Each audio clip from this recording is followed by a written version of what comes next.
Assalamualaikum warahmatullahi wabarakatuh. Selamat siang dan salam hangat teman KEU sekalian. Selamat datang kami ucapkan kepada teman KEU yang sudah bergabung pada sesi Movers Talk kali ini dengan tema Asetku dan Aset Kita. Apa kabar teman KEU semuanya? Boleh dong responsnya kabarnya siang hari ini, boleh dituliskan di chat box-nya di aplikasi Zoom-nya di kanan bawah, teman-teman kabarnya siang hari ini seperti apa, kemudian juga asalnya dari mana, aku pengen tahu apa dari instansinya, kemudian sekolah, serta universitasnya, atau bahkan kotanya, boleh juga dituliskan di chat box-nya pada aplikasi Zoom-nya.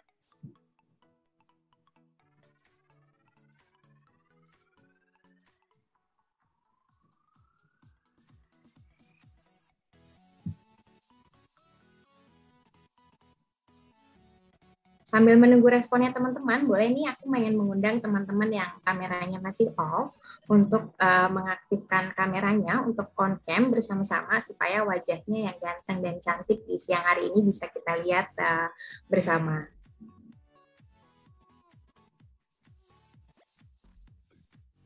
Wah, luar biasa nih ya, sudah ada yang dari Bandung, kemudian ada yang dari Tangsel, wah ada yang dari Ponorogo juga, ada yang dari Jakarta Timur, ada yang juga teman-teman dari DKI, luar biasa. Semoga dimanapun teman KEU berada selalu dalam kondisi sehat walaupun di tengah situasi pandemi COVID-19 yang masih kita hadapi bersama. Terima kasih sekali lagi sudah memilih sesi kali ini. Semoga sesi ini bisa memberikan banyak insight buat teman KEU sekalian. Salam kenal, senang sekali saya Rizka Utami dari Direktorat Jenderal Kekayaan Negara Kementerian Keuangan pada siang hari ini selama 75 menit ke depan akan memandu teman KEU semuanya dalam sesi Movers Talk dengan tema Asetku dan Aset Kita. Ini luar biasa, tema yang sangat menarik karena tema ini menjadi salah satu aspek kehidupan yang cukup penting, yaitu aspek pengelolaan keuangan. Seperti yang teman KEU ketahui, pada tahun 2045 nanti Indonesia akan mengalami periode bonus demografi di mana jumlah penduduk Indonesia 70%-nya akan berada dalam rentang usia produktif atau di antara 15 hingga 64 tahun. Sehingga untuk menjadi generasi yang tangguh, kita perlu mempersiapkan diri dari sekarang agar dapat bersaing di masa depan. Nah, sebagai generasi muda, generasi calon pemimpin dan calon penggerak utama ekonomi di masa depan, maka tentu saja pemahaman tentang pengelolaan keuangan ini menjadi sesuatu yang sangat diperlukan, atau kita biasanya menyebutnya literasi keuangan ya. Namun perlu temanku ketahui juga ternyata saat ini tingkat literasi keuangan di Indonesia masih cukup rendah, bahkan berdasarkan penelitiannya OJK di tahun 2020, tingkat literasi keuangan di Indonesia masih berada di level 40%. Padahal pengetahuan dan pemahaman tentang perencanaan keuangan merupakan salah satu investasi jangka panjang untuk mencapai salah satunya adalah kemerdekaan finansial atau financial freedom yang terencana. Nah, untuk itu di sesi siang ini, pada hari ini, kita akan sama-sama membahas, berdiskusi, dan mengupas tentang perencanaan keuangan. Lebih spesifik lagi, kita akan berbicara tentang bagaimana pengelolaan aset dan harta kekayaan yang baik dan sehat. Dan gak hanya itu saja, di sesi kali ini juga teman KEU akan mendapatkan insight tentang bagaimana negara atau pemerintah mengelola aset dan kekayaan negara. Luar biasa ya, pastinya akan seru sekali diskusi kita hari ini. Baiklah, tanpa berlama-lama lagi, sebelum kita masuk ke sesi pemaparan atau sesi diskusi, saya ingin menyapa dulu dua speaker kita yang sudah hadir di tengah-tengah kita hari ini. Yang pertama ada Mbak Prita Gozi. Mbak Prita ini adalah seorang financial consultant yang tentunya udah nggak asing lagi pastinya. Saya yakin teman KEU di sini sudah banyak ya yang menjadi followernya Mbak Prita, karena saya sendiri juga salah satu followernya Mbak Prita nih di sosial media. Halo Mbak Prita, selamat siang, salam kenal. Apa kabarnya siang ini Mbak? Halo, selamat siang Mbak Rizka.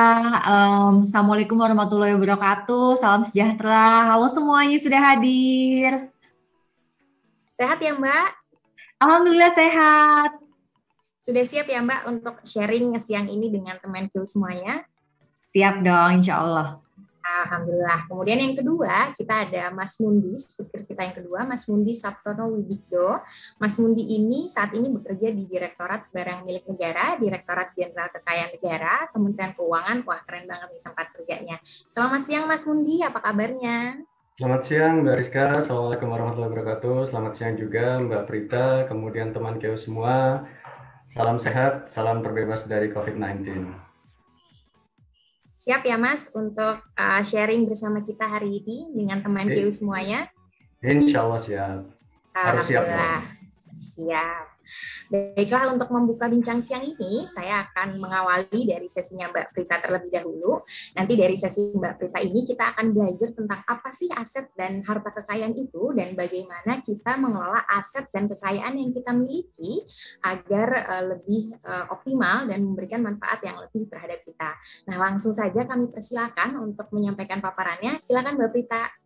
Terima kasih Mbak Rizka, terima kasih Mas Mundi. Halo semua teman-teman, di sini kita sebutnya teman Q ya, dan mungkin di sini juga ada teman Prita. Senang banget kita bisa ketemu nih walaupun secara virtual. Nah, hari ini sesuai dengan amanah dari panitia Road to Ministry of Finance Festival yang keempat kali ini, Prita akan berbicara mengenai aset. Nah, nanti kalau ngomongin aset kita, pastinya Mas Mundi dong yang akan lebih jago untuk memaparkannya. Nah, oleh sebab itu, teman-teman, hari ini boleh nggak sih Prita pengen tahu nih yang hadir di ruang virtual ini, di breakout room yang kedua ini, apakah teman-teman saat ini adalah mahasiswa atau teman-teman saat ini udah kerja? Silahkan ketikkan di kolom chat supaya paling nggak Prita tuh tahu ya kalau misalnya kita mau bikin aset atau kita mau menumpuk aset, sebenarnya kita sekarang sudah memiliki pemasukannya atau belum. Oke. Kayaknya mix nih antara yang mahasiswa dan juga ada yang sudah kerjanya pun juga ada yang freelance, ada yang di kantor dan lain-lain gitu ya. Seneng banget semuanya kumpul di sini. Saya dari pagi nih udah sibuk ngajar karena tadi pagi baru diingetin sama mahasiswa, Bu kayaknya ada kelas deh. Oh iya gitu. Jadi tadi pagi agak telat-telat dikit gitu ya. Maaf nih kalau ada mahasiswa saya di sini. Soalnya kadang-kadang saya suka lupa gitu. Nah, yang nggak boleh lupa adalah pada saat kita mendapatkan gaji pertama kita. Betul nggak sih? Nah, coba kita berandai-andai ya. Untuk yang udah kerja, mungkin masih ingat-ingat. Yang masih mahasiswa, yang katanya nanti kepingin mencari pekerjaan yang bagus, kita berandai-andai. Andaikan kita memperoleh gaji pertama, yaitu 5 juta rupiah. Boleh ada amin nggak di situ? Kan ini hari Jumat ya. Jadi kalau misalnya emang lebih ya alhamdulillah, kalau misalnya emang masih belum sampai ya bismillah gitu ya. Nah, jadi jangan bilang ih gede banget Mbak Prita. Ih jangan, nggak boleh kayak begitu ya. Prita tuh paling nggak suka tuh sama orang yang bilang ih gede banget tuh. Saya kan cuma UMR. Ya udah nanti terus-terusan kayak begitu. Mestinya tuh doanya adalah amin ya Allah gitu kan ya. Nah, teman-teman, gimana nih kalau kita dapetin gaji pertama kita adalah 5 juta, kira-kira akan jadi apa coba? Ayo jawab jujur ke Prita, apakah akan jadi liburan, apakah akan jadi gadget, apakah jadi emas? Nggak boleh pilih yang lain, jadi pilihannya hanya ada yang di depan layar ini. Karena kita lagi mau belajar gimana ini nanti dampaknya ke aset kekayaan kita ya. Jadi jangan ngarang-ngarang yang lain, pertanyaan Prita cuma liburan, gadget, atau emas. Oke, boleh loh, mau pilih yang lain tuh juga boleh loh ya. Ini tiba-tiba ada aja lagi GoFood gitu. Gimana sih orang ngomongnya di liburan, gadget, emas, tiba-tiba dia nyasar aja gitu ya. Oke, baiklah gitu. Nah, itu dia. Ada yang bilang nggak cukup Kak itu gadgetnya 15 juta katanya gitu. Itu dia tuh. Namanya Movely. Oke, sorry kalau aku nyebutnya salah ya. Oke. Ini dia ya. Pada saat kita dapat gaji pertama kita, pilih mana nih, liburan, gadget, atau emas? Ya kan kita juga mikir dong ya, pasti ada yang kita pakai untuk hidup, kemudian juga pasti kita bohong deh kalau nggak beli sesuatu. Bohong banget, udahlah jujur aja sama Prita ya. Gaji pertama pasti dibelikan sesuatu. Kita lihat ini jadi apa. Oke, nah kita tuh punya yang namanya buku aset nih kalau kita berbicara tentang keuangan pribadi. Nah, kalau jadi apa nih kalau di dalam aset kita? Pertama, mungkin nabung dong Mbak Prita, nabung. Oke, ditaruh di tabungan. Nah, mungkin ini dana darurat nih Mbak Prita gitu ya, 1 juta rupiah. Oke, kita taruh di situ 1 juta. Kemudian tadi banyak banget teman-teman di sini yang bilang beli emas. Oke, katakanlah teman-teman di sini beli emasnya 2 juta. Kemudian let's say ternyata gadgetnya 3 juta. Tadi ada yang bilang, tuh 15 juta Mbak Prita, bukan 3 juta. Iya, beli second soalnya ya, gitu kan. Nah, jadi mungkin nanti kalau dijual lagi cuma lakunya juga 3 juta gitu. Nah, persis seperti tadi teman kita bilang, Mbak, itu nggak cukup uangnya. Betul banget. Jadi pada saat dia mau beli gadget, dia perlu dibantu dengan kewajiban. Terus liburannya kemana Mbak Prita? teman-teman ya, kalau kita liburan itu adalah sebuah pengalaman. Nah, lantas kok nggak masuk ke dalam aset kita? Tentu tidak ya, itu masuknya ke kepala kita sebagai memori indah dalam kepala kita sampai dengan kita tua gitu. Tapi kalau dalam buku aset kita itu nggak masuk tuh teman-teman. Sehingga pada saat seseorang baru memulai karirnya, biasanya sih emang cicilannya kecil banget.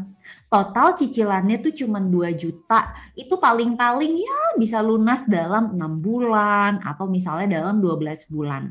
Lalu nanti setelah itu udah lunas, akhirnya mereka bisa bilang di luar sana bahwa saya sudah bebas finansial karena saya tidak punya cicilan. Tapi tunggu dulu gitu ya. Terus udah bangga nih, kekayaan bersihnya adalah 4 juta rupiah. Nah, kalau kita lihat nih teman-teman, pada saat kita misalnya baru bekerja, sangat wajar kalau aset kita bentuknya seperti ini. Karena kita baru mulai berpenghasilan, usia kita juga mungkin baru lepas 22 tahun, karena biasanya usia 22 tahun itu lulus nih pendidikan tinggi, kemudian masuk nih ke dalam dunia kerja ya. Kalau ada yang lanjut sekolah, berarti nanti baru masuk dunia kerja mungkin umur 24. Kalau yang langsung kerja atau bahkan dari sekarang udah kerja, biasanya umur 20-an lah gitu. Dia sudah mulai bisa membentuk aset seperti ini. Jadi kalau kalian perhatikan, kekayaan bersihnya dia adalah merupakan fungsi dari jumlah aset dikurangin dari kewajibannya, gitu ya. Nah, teman-teman, kalau begitu aset pribadi itu apa? Nah, aset pribadi itu memang hanya dibagi menjadi 3. Aset itu adalah modal atau kekayaan sesuatu yang memiliki nilai tukar, ya. Nah, teman-teman, kalau kita berbicara aset pribadi, itu ada 3, aset kas dan tunai, aset investasi, dan aset konsumsi. Apa bedanya di antara ketiga itu? Sederhananya, aset kas dan tunai itu makanya dikasih warna hijau. Karena kalau kita punya yang warna hijau ini, berarti kita tuh mudah sekali untuk mencairkan menjadi dana tunai. Oke, kemudian kalau misalnya kita beli investasi, berarti di sini dia menjadi aset yang ternyata bisa memberikan manfaat di masa depan. Kenapa? Karena asetnya itu adalah aset investasi. Ini contohnya ada SBN Retail, ada saham, ada emas. Tadi ya, emas logam mulia itu adalah bagian dari aset investasi. Termasuk juga properti di situ.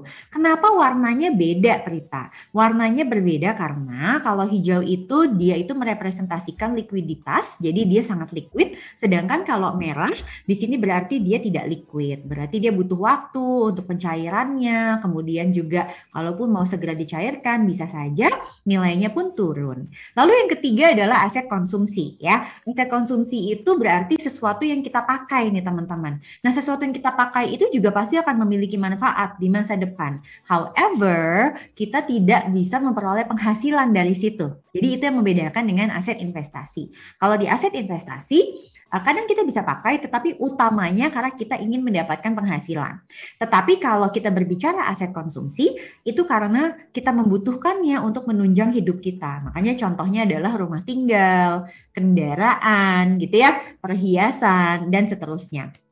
Nah, rumah tinggal dan kendaraan itu warnanya marun atau merah, makanya di situ dia tidak liquid, sedangkan kalau perhiasan itu dia kuning, karena sebetulnya dia cukup liquid, tapi perhiasan itu bisa saja nanti terkena ongkos potong dan lain-lain. Oke, nah sekarang apa jadinya kalau seseorang itu punya uang 100 juta? Katakanlah misalnya teman-teman di sini semuanya sudah bekerja selama sekian tahun. Kan Prita lihat banget ya sekarang kayaknya tuh di social media, I don't know why, di TikTok lah, di mana it's like everyone, it's like berlomba-lomba untuk mendapatkan 100 juta pertamanya. Nggak tahu kenapa gitu ya. Kenapa sih bisa 100 juta gitu? Kenapa angkanya itu? Tapi I don't know, tapi katakanlah teman-teman terus punya nih uang 100 juta rupiah. Again, amin. Oke, ini hari Jumat ya. Nah, teman-teman, kalau misalnya kita akhirnya mendapatkan 100 juta rupiah, kemudian kita mau membeli rumah tinggal, maka rumah tinggalnya kemudian nanti adanya di mana? Atau jadi seperti apa? Nah, teman-teman, mungkin enggak dengan uang 100 juta rupiah kita bisa memperoleh misalnya rumah tinggal di wilayah let's say Depok gitu misalnya. Mungkin enggak kita memperoleh itu? Coba aku pengen tanya nih teman-teman di chat room, mungkin enggak dengan uang 100 juta rupiah kemudian kita bisa mendapatkan rumah tinggal? Oke, rata-rata bilang enggak gitu ya. Kayaknya enggak deh Mbak gitu ya, tidak, enggak dan seterusnya. Sehingga kalau kita mau beli rumah tinggal dan dana kita hanya ada 100 juta rupiah. Nah, ini ada yang jawab nih, mungkin untuk down payment. Berarti bisa beli tunai enggak? Jawabannya tidak. Karena di situ aja teman-teman bilangnya adalah dengan kredit, dengan bantuan utang, dengan bantuan cicilan. Nah, memang betul sekali kalau ada seseorang terutama di usia yang masih muda, kemudian dia memperoleh dana misalnya 100 juta rupiah, lalu dia ingin membeli rumah tinggal, padahal di lokasi tempat tinggalnya atau lokasi tempat domisilinya itu tidak ada tuh rumah tinggal yang value-nya adalah 100 juta rupiah. Maka mungkin dia untuk membeli tetapi perlu dibantu dengan pinjaman. Tanahnya aja berarti nggak bisa ditinggalin kecuali kita mau bikin tenda di situ. Oke?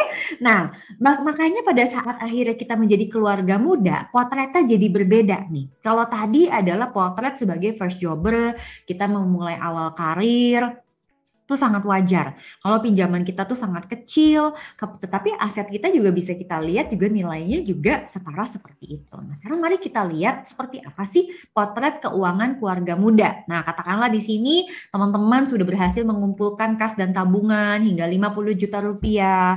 Kemudian emasnya juga terus bertambah, tambah lagi dengan reksadana gitu kan ya. Kemudian menjadi 25 juta rupiah dan seterusnya. Kemudian di sini masih punya gadget, kemudian dia punya kendaraan pribadi dan juga mungkin membeli rumah tinggal yang value-nya adalah 500 juta. Tapi untuk memperoleh itu biasanya dia dibantu dengan pinjaman. Nah, pinjaman kendaraannya misalnya mencapai 50 juta rupiah yang kemudian dicicil nih selama sekian bulan. Sedangkan pinjaman untuk rumah tinggalnya bisa saja mencapai 400 juta karena nominal rumahnya adalah 500, uangnya DP-nya adalah 100, berarti pinjamannya adalah 400. Nah, tapi teman-teman sekarang perhatiin, wah Mbak Berita, utangnya nambah dong. Yang tadinya cuman berapa tuh tadi? Cuman 2 juta ya. Sekarang masih jadi 450 juta. Jelek dong Mbak Prita potret keuangan keluarga muda ini. Karena tadi itu pinjamannya hanya ada 2 juta, sekarang bisa 450 juta. Berkali-kali lipat. Wah repot nih Mbak Prita, repot. Tunggu dulu. Lihat kekayaan bersihnya coba. Yang tadinya kekayaan bersihnya nggak sampai 10 juta, sekarang menjadi 283 juta. Dan dia memiliki aset yang memang bisa dia tinggali karena dia sudah merupakan keluarga muda. Jadi itu adalah aset yang dia butuhkan untuk hidup, contohnya rumah tinggal. Dia juga berhasil menghimpun aset investasi dan sebagainya dan seterusnya gitu ya. Sehingga akhirnya kita jadi ngerti, oh kalau begitu kewajiban itu sebenarnya nggak apa-apa dong Mbak Prita untuk sebuah keluarga muda. Nah makanya terus kita lihat nih kewajiban seperti apa sih yang mungkin dimiliki oleh sebuah keluarga atau seseorang yang memang sudah bekerja. Kewajiban itu biasanya ya itu bisa kita identifikasi menjadi 2, yaitu kewajiban yang produktif versus yang konsumtif. Nah sekarang coba teman-teman perhatiin deh, kewajiban tuh bisa durasinya jangka pendek. Jangka pendek itu berarti di bawah 12 bulan, kalau jangka panjang itu berarti di atas 12 bulan. Ini sudah patokan umum accounting tuh seperti itu ya. Jadi kita nggak bisa ngarang-ngarang sendiri teman-teman. Memang kalau jangka pendek itu akan due di bawah 12, due tuh berarti deadline-nya ya harus dibayarin, jadi jatuh tempo di bawah 12 bulan. Kalau jangka panjang itu berarti di atas 12 bulan. Nah sekarang teman-teman coba perhatikan, kalau misalnya aku punya kewajiban nih Mbak Prita, sebenarnya aku punya utang tuh jelek apa bagus sih? Tunggu dulu, makanya harus kita lihat. Kalau utangnya misalnya adalah utang kartu kredit, kalian pakai buat apa? Lupa Mbak. Kayaknya sih kemarin ya waktu abis saya beli online udah gitu terus nggak punya duit ya begitulah Mbak gitu ya pakai yang online begitu gitu. Nah berarti itu kurang baik, makanya kita kasih merah nih kontennya gitu ya. Pinjaman kendaraan. Kenapa kamu punya kendaraan? Biar gaya Mbak gitu. Lah emang kamu nggak pakai? Kamu ke kantor pakai apa? Ke kantor aku pakai jemputan Mbak. Kan aku kerjanya di Kementerian Keuangan itu ada jemputannya gitu. Dulu sih ada jemputannya ya, katanya begitu gitu. Gak tahu sekarang gitu, mungkin sekarang udah enggak gitu ya. Nah, Jadi ada jemputan, tapi kamu punya kendaraan. Terus kendaraannya kamu pakai buat kapan? Weekend, Mbak. Weekend, katanya gitu. Berarti pinjaman kendaraannya juga sebenarnya tidak terlalu baik tuh ya, karena sifatnya sangat konsumtif untuk keluarga tersebut. Lalu kemudian dia kepingin nih bikin usaha. Lalu dia pinjam nih untuk menolong usahanya. Jadi artinya dia punya kredit usaha. Nah dari usahanya itu bisa menghasilkan sesuatu nggak? Ternyata bisa. Nah berarti artinya kredit usahanya itu akhirnya menjadi hal yang baik nih untuk keluarga tersebut. Maka kita kasih hijau. Nah sekarang yang jangka panjang seperti apa? Kan dia tadi punya rumah tuh. Pinjaman rumah itu bisa kita kasih warna kuning. Kenapa? Karena rumahnya rumah tinggal pertama. Jadi kategorinya tetap adalah kewajiban konsumtif. Tapi rumah tinggal itu nilainya terus meningkat.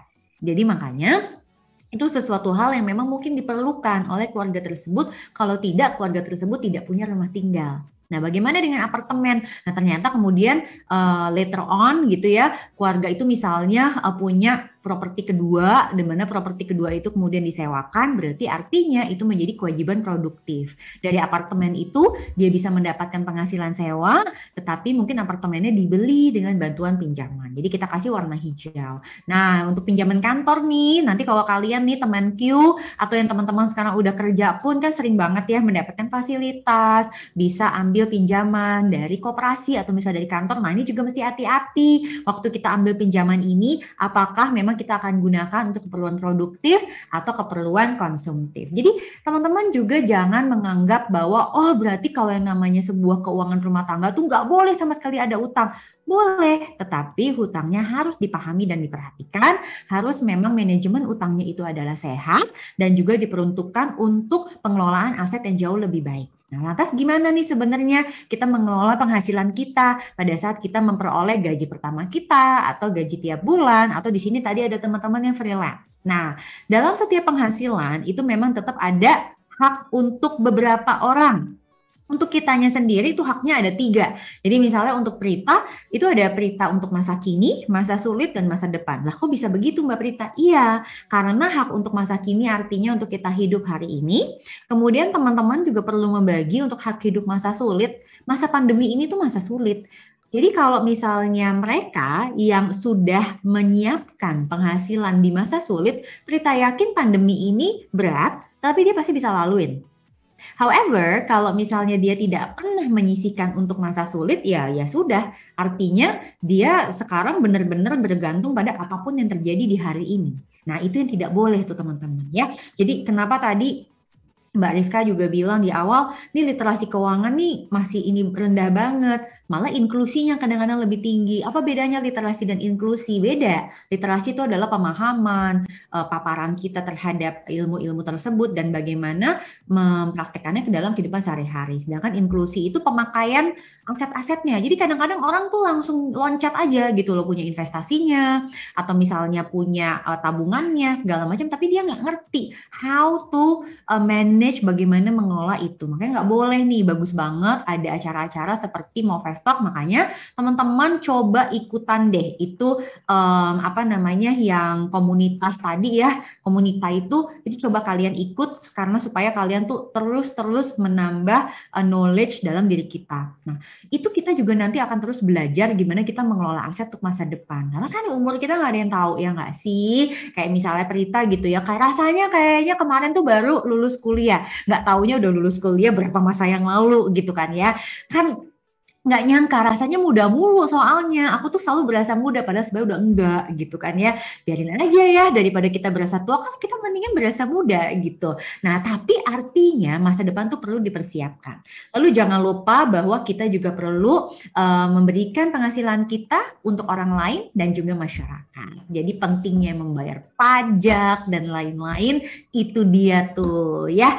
Nah sekarang alokasinya bagaimana? Alokasi penghasilannya kalau untuk yang masih pemula ya, itu kita biasanya bagi menjadi 3 saja. Jadi 3-nya itu adalah living, saving, playing. Jadi dari penghasilan kita akan bagi untuk 3 pengeluaran besar. Kita ulang, 3 pengeluaran besar. 3 pengeluaran besar ini apa saja? Yang pertama adalah post living. Alokasinya itu 50% of our income. Nah ini teman-teman biasanya nanti menjadi porsi terbesar untuk pengeluaran kita Oke, kemudian kedua itu adalah post saving. Jadi coba inget-inget deh, udah nggak saya menyisihkan 30% dari apapun yang saya hasilkan. Even mahasiswa ya, jangan salah loh. Mahasiswa itu adalah titik di mana kita tuh belajar untuk istilahnya menambah pengalaman dan membangun habit untuk membagi uang kita. Karena kalau misalnya kita mikir bahwa antar aja tunggu gue udah kerja, ya udah nanti pas giliran kerja kaget gitu loh, kaget kemudian akhirnya uangnya tuh ngadi-ngadi aja gitu loh, makanya yang nggak jelas gitu loh, pokoknya akhirnya nggak jadi aset yang seperti tadi. Padahal kita udah tahu yang sehat itu kelompok aset dan utang kita tuh akan seperti apa untuk membangun kekayaan bersih. Dan yang terakhir, boleh banget kita pakai untuk playing. Jadi playing ini yang tadi ya jajan-jajan dan lain-lain, silahkan. Teman-teman silahkan bisa pakai. Oke? Jadi nanti kalau teman-teman dapat penghasilan pertamanya itu adalah 5 juta rupiah. Nah ini dia nih ya, coba kalian bagi menjadi 3. 2,5 juta adalah untuk biaya hidup. Jadi pada saat nyari kos-kosan, tolong kos-kosannya yang memang masuk akal gitu kan. Kalau misalnya belum bisa dapat kos-kosan yang pakai AC, ya udahlah pakai kipas angin aja ya, sehat. Oke, kemudian saving 1,5 juta, kemudian playing 1 juta gitu ya. Jadi teman-teman kita tuh harus mampu untuk menyesuaikan gaya hidup kita dengan berapapun yang kita hasilkan. Nah, pertanyaannya, Mbak Prita, cukup nggak sih kalau misalnya kita sudah punya tabungan dana darurat saja, atau kita sudah berhasil membuat tabungan seperti yang tadi? Jawabannya tidak. Karena dalam hidup, cash is king, but cash flow is queen. Jadi nggak cukup nih kita cuma menjaga aset, tetapi kita juga perlu untuk perlu untuk tetap memiliki penghasilan yang produktif gitu. Nah, tahu nggak bahwa kita itu sebenarnya bisa membuka keran penghasilan sampai dengan 7 sumber. Mungkin kalian nih yang udah ikutan Ministry of Finance Festival dari talk-talk sebelumnya, pasti kan udah banyak ya speaker-speaker yang lain juga yang bercerita tentang gimana meningkatkan kapasitas diri, gimana supaya kita bisa mendapatkan penghasilan tambahan dan sebagainya. Tahu apa enggak bahwa ternyata kita tuh bisa membuka keran penghasilan at least 7. Oke, 7-nya ini Prita kasih tahu ya. 7-nya ini terdiri dari main job. Jadi kalau misalnya kalian memilih pekerjaan apa, itu adalah main job kalian. Kemudian 2 ada side hustle. Ini menarik nih ya, karena waktu saya dulu kerja, pertama kali I work in a multinational company gitu ya, lulus dari FEUI, kemudian sekolah lagi ke Australia, balik ke Indonesia, kemudian kerja. I cannot have side hustle. Gitu. Kenapa? Karena di situ memang aturannya adalah you can only do your main job. Gitu, udah that's it. Tapi kayaknya kalau sekarang I think udah banyak banget ya tempat-tempat yang dia membolehkan gitu kalian memiliki beberapa pekerjaan. Ya sudah, kalau ternyata kalian memang bekerja di tempat seperti itu, di instansi yang seperti itu, ya dan coba kalian pikir nih, kira-kira apa nih side hustle bisa saya kerjakan tetapi tidak boleh mengganggu main job kita. Kemudian let's say kalian misalnya membangun bisnis gitu ya, atau talent income gitu kan, misalnya kayak tadi tuh ada band Kemenkyu gitu kan, kayak tadi keren banget kan gitu ya, bolehlah gitu ya di weekend gitu kan ngisi-ngisi acara misalnya pernikahan atau apa, kan lumayan gitu, selain memang seneng kemudian menghasilkan juga. Nah makanya mahasiswa tuh jangan terlalu mikirin bahwa saya mesti kerja tuh main job, tetapi banyak banget yang bisa kalian lakukan gitu ya. Nah, kemudian ada juga intellectual property income, contohnya di sini seperti nulis buku, atau let's say misalnya sekarang kan banyak banget ya bikin konten gitu, content creator, kemudian kalian bisa mendapatkan penghasilan dari situ. Nah, itu sebenarnya porsinya tuh banyak. Dan ada nomor 6 dan 7, productive asset dan investment asset. However, untuk bisa membuat 6 dan 7, kamu mesti punya 1, 2, 3, 4, atau 5. Jadi nggak bisa tuh ujuk-ujuk tiba-tiba punya 6 dan 7 kecuali dapat warisan.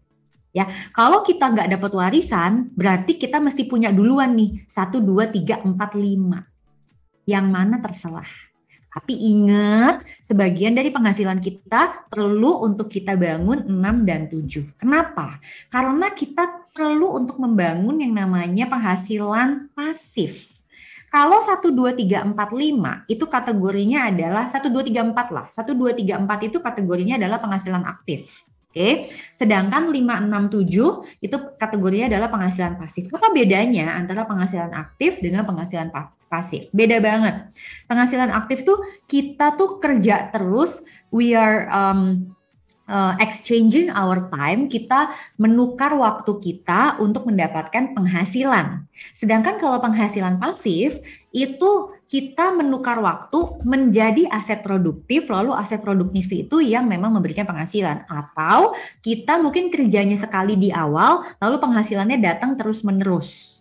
Gini teman-teman, tadi kan waktu yang di bagian apa tuh ya, tadi yang di bagian quiz gitu ya, Prita sedih deh gitu ya, masa apa sih yang bilang katanya ini mas-mas, itu bukan mas-mas gitu ya, itu mah Kim Seon Ho gitu loh, jangan bilang mas-mas gitu ya, bilang tuh gitu, giliran Nam Dosan dia tahu, giliran Han Ji Pyong dia nggak tahu, nggak boleh gitu ya, jadi itu bukan mas-mas gitu, itu Han Ji Pyong, sekarang dia jadi Hong Bajang ya, di Hometown Cha-Cha-Cha, jadi kalau lu mau nonton tuh besok tuh, itu ya si Hong Bajang itu, jadi ini orangnya sama nih artis Korea ini, dia kan kerja ya, dia main film nih, Hometown Cha-Cha-Cha. Dia dapat penghasilan aktif dari nonton dari main film Hometown Cha-Cha-Cha. Apa drama Korea lah, bukan film. Tapi tahu dong, dia juga menjadi brand ambassador di beberapa merek, nggak usah kita sebut mereknya. Kerjanya sekali, penghasilannya berkali-kali. Jadi satu orang ini, si Kim Seon Ho ini, dia mendapatkan penghasilan aktif dari dia main film, main drama Korea, dan dia mendapatkan penghasilan pasif dari pekerjaan sebagai brand ambas. Nah, itu adalah contoh bagaimana membangun penghasilan aktif dan penghasilan pasif. Tapi kalau kita misalnya nggak bisa acting kayak si Kim Seon Ho, itu bukan pekerjaan kita, ya jangan paksain dong. Kita jagonya mungkin investasi. Jadi kita coba untuk utilizing our asset. Apa aja tuh our asset yang bisa kita utilize, yang bisa kita kelola supaya membuat keuangan kita menjadi lebih baik dan sejahtera. Satu, your biggest asset itu sebenarnya bukan uang. Ini banyak salah kaprah nih. Seumur hidup saya, teman-teman ya, dari mulai lulus kuliah, even sebelum lulus kuliah sampai dengan sekarang, one thing, itu bukan uang semata. Tetapi your biggest asset itu kalau kita lihat tuh seperti iceberg gitu ya, seperti di sini. Jadi orang tuh cuma lihatnya ujungnya aja, padahal your asset tuh yang ada di bawah. Apa aja tuh? Kemampuan untuk punya hardworking skill, disiplin, dedikasi, mampu gagal dan naik lagi, persistence, begitu mampu menerima kekecewaan dan sebagainya. And your time is your biggest asset. Your ilmu tuh, knowledge is your biggest asset. Oke. Nah, dari situ kemudian kita mencoba untuk membangun penghasilan pasif. Gimana caranya? Oke, caranya adalah dari time kita, kemudian kita exchange menjadi pekerjaan. Pekerjaan itu menghasilkan earning income. Nah, dari earning income itu kan pasti akan kita bagi dong untuk pengeluaran, tapi juga ada yang savings. Makanya tadi Prita bilang ada post living, saving, playing. Living dan playing itu adalah expenses, sedangkan saving ya saving. Nah, saving ini yang akan menjadi investment, aset investasi. Aset investasinya inilah nanti yang akan menjadi passive income, sumber passive income. Aset investasi bisa mendatangkan uang, di mana uang ini later on, pada saat kalian mencapai kebebasan finansial teman-teman, nah penghasilan pasif inilah yang akan membayarkan expenses kita. Jadi boleh kalau misalnya anak muda, teman Q bilang, Mbak, dapetin 100 juta pertama, oke, fine. Itu menjadi your first investment, oke? Gimana dari penghasilan kita bisa menjadi 100 juta pertama? Caranya gini, oke? Kalian boleh pilih, kalau kalian mau nunggunya 30 tahun, ya udah investasinya 100.000 tiap bulan. Kalau mau banget, Mbak, ya udah, kalau mau nunggunya cuma 10 tahun, 600.000 tiap bulan. Atau tiap tahunnya, ya lihat aja di kolom yang ada di bagian tahun. Lalu pada saat udah dapat 100 juta, jangan foya-foya, tapi menjadi aset aktif dan produktif supaya bisa dapat penghasilan pasif. Aset aktif dan produktif silahkan pilih, jenisnya ada banyak. ada yang jenisnya financial asset, ada yang jenisnya real asset, dan ada juga alternatif ya. Semuanya kalau ditanya mana yang paling bagus, sesuaikan dengan profil risiko masing-masing, sesuaikan juga dengan modalnya ada berapa, uangnya ada berapa, dari situ kita bisa memperoleh penghasilan pasif. Jadi itulah cara kita mengelola aset-aset yang kita punya dari penghasilan kita, kemudian gimana kita bisa memanage itu semua dengan pinjaman yang ada, dan bagaimana itu semua bisa menjadi aset yang aktif dan produktif, di mana akhirnya menjadi penghasilan pasif yang at the end akan membawa kita kepada kemerdekaan finansial. Teman-teman, gak kerasa sudah hampir 30 menit Prita berbagi di sini. Mudah-mudahan pembahasan mengenai aset tadi dan gimana pengelolaannya bisa bermanfaat untuk semua teman-teman yang masih mahasiswa maupun yang sudah kerja, semuanya bisa mengaplikasikan dalam kehidupan sehari-hari.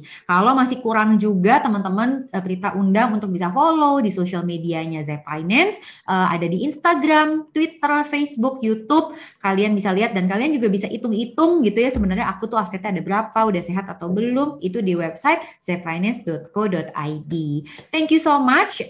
Kita juga sekarang pengen tahu dong ya, kalau itu adalah cara kita mengelola aset pribadi kita pasti pengen tahu dong, karena kita tinggal di Indonesia, kita adalah warga negara Indonesia, gimana sih sebenarnya negara mengelola aset negara yang kita pakai juga, pastinya oleh pembicara setelah Prita. Terima kasih, kalau ada salah kata mohon maaf. Assalamualaikum warahmatullahi wabarakatuh. Prita kembalikan lagi ke moderator kita Mbak Rizka. Terima kasih Mbak Prita atas pemaparan yang luar biasa, sharingnya ya, begitu banyak insight kita dapat dari Mbak Prita. Aku yakin teman-teman semua di sini sudah banyak yang ingin bertanya, tapi ditahan dulu, karena di sesi selanjutnya kita akan beralih ke speaker kita yang kedua, yaitu ke Mas Mundi ini. Mas Mundi saat ini bekerja di bagian dari tugasnya adalah melakukan perumusan dan pelaksanaan kebijakan di bidang aset dan kekayaan negara. Penasaran dong, aset dan kekayaan negara ini apa aja ya? Nanti Mas Mundi akan cerita pada skup yang lebih besar, pada skup negara, bagaimana sih negara atau pemerintah kita melaksanakan kebijakan dalam mengelola aset dan kekayaan negara, dan apakah ada manfaat langsung yang ternyata sudah dirasakan oleh teman Q sekalian dari pengelolaan aset dan kekayaan negara. Nah, langsung saja saya persilahkan Mas Mundi untuk menyampaikan paparannya. Mas Mundi, the stage is yours. Terima kasih Mbak Rizka. Assalamualaikum warahmatullahi wabarakatuh. Terima kasih juga tadi Mbak Prita sudah menyampaikan dengan cantik sekali tadi menyampaikan terkait dengan aset secara mikro ya Mbak Prita saya sebutnya. Kemudian kita coba akan berbicara mengenai aset secara makro, kita bicara terkait dengan aset negara, kita bicara terkait dengan kekayaan negara, kita juga bicara terkait dengan barang milik negara, bagaimana perolehannya, bagaimana kita mengelolanya, kemudian bagaimana kita nanti akan melakukan penghapusan atau disposal atasnya. Baik, sebagaimana Bu Menteri Keuangan, Bu Sri Mulyani sampaikan bahwa di negara maju, itu orangnya tidur, asetnya yang bekerja. Asetnya yang bekerja keras kalau di negara maju. Sementara di Indonesia, asetnya yang tidur, orang yang bekerja keras. Nah, makanya kita coba ubah mindset itu, kita sebagai aset manager bagi kekayaan negara atau aset negara, supaya mengubah mindset itu supaya aset tersebut berkeringat atau menghasilkan. Baik Bapak Ibu sekalian, kalau kita, teman Q sekalian, mohon maaf, sebelum ini, pertama kami perkenalkan dulu, nama saya Mundi Saptono Widigdo, saya dari Direktorat Barang Milik Negara, Direktorat Jenderal Kekayaan Negara, salah satu unit eselon 1 yang ada di Kementerian Keuangan. Di sini kalau kita bicara asetku dan aset kita bicara aset negara, bahwa kita tidak lepas dari Undang-Undang Dasar Negara Republik Indonesia tahun 1945, khususnya pasal 33 ayat 3, bahwa bumi, air, dan kekayaan alam yang terkandung di dalamnya dikuasai negara dan dipergunakan sebesar-besar kemakmuran rakyat. Nah, jadi dari situ ada kekuasaan negara yang dikuasai oleh negara. Jadi aset itu satu ada yang memang dikuasai negara, kemudian ada juga yang dimiliki oleh negara. Dimiliki negara itu ada dua. Yang pertama adalah kekayaan negara dipisahkan, yaitu seluruh kekayaan negara yang dimiliki oleh badan usaha milik negara. Dan yang kedua adalah kekayaan negara tidak dipisahkan, yaitu dalam hal ini barang milik negara dan barang milik daerah. Kita persempit pembahasan terkait dengan barang milik negara. Apa itu barang milik negara? Yaitu barang yang diperoleh atau dibeli atas beban APBN. Tentunya teman kita tahu semua bahwa APBN itu apa? Adalah anggaran pendapatan dan belanja negara. Jadi setiap anggaran yang dibelikan atau dibelanjakan aset modal, dalam hal ini kita menyebutnya belanja modal, itu menghasilkan aset. Aset tersebut bernama barang milik negara. Baik itu dari persediaan aset lancar yang kurang dari 12 bulan, maupun tanah, gedung bangunan, jalan irigasi dan jaringan, kemudian sampai dengan aset tetap lainnya, bahkan aset tidak berwujud atau intangible asset. Di situ semua dicatat sebagai barang milik negara sepanjang memang diperoleh atas beban APBN atau anggaran pendapatan dan belanja negara. Apakah hanya itu barang milik negara yang ada di Indonesia? Tidak, ada juga BUMN yang berasal dari perolehan lain yang sah. Contoh perolehan lain yang sah yaitu dari hibah, sumbangan atau sejenisnya. Misal dulu zaman tsunami Aceh, kemudian gempa di Nias dan lain sebagainya, kita mendapat bantuan dari negara lain dalam bentuk hibah. Saat itu ada bantuan bentuknya kapal, ada bantuan bentuknya bangunan rumah sakit dan lain sebagainya. Itu akan dicatat sebagai barang milik negara karena mendapatkan hibah, sumbangan atau sejenisnya. Atau ada juga mungkin Bapak teman KEU sekalian ingat dulu sempat ada Tahir Foundation ya yang akan menyumbang bus kepada Pemprov DKI untuk kegiatan berwisata waktu itu ya, bus wisata yang berkeliling di sekitar Jakarta. Itu juga merupakan bagian dari hibah, sumbangan atau sejenisnya. Walaupun itu nanti akan masuk ke barang milik daerah yang dalam hal ini ada di Pemprov DKI. Recording stopped.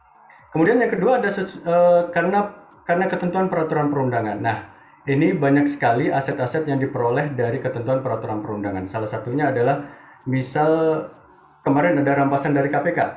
Rampasan dari KPK yang itu nanti dirampas untuk karena kegiatan korupsi, entah itu mobil, entah itu bangunan, entah itu aset villa dan lain sebagainya, itu dijadikan barang milik negara.